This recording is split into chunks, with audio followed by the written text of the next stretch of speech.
If you need to block someone on Zelle, the process is straightforward.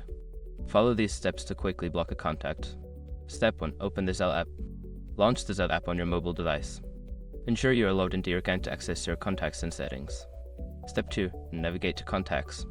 Once in the app, go to the Contacts or Activity section. This is where you can view your recent transactions and contacts. Step 3. Select the contact. Find the person you wish to block in your contacts list. Tap on their name to open their profile or transaction history. Step 4. Access block option. Make sure your information is protected first. Most people don't think about breaches until something actually happens to their accounts. Use SROC to monitor your accounts 24/7 and instantly alert you if your information appears in leaked databases online. It constantly checks billions of breach data points in the background. And considering how much personal information people keep online now, it's honestly worth having. Link in the description. Step 5. Confirm the block. Follow the prompts to confirm that you want to block the contact.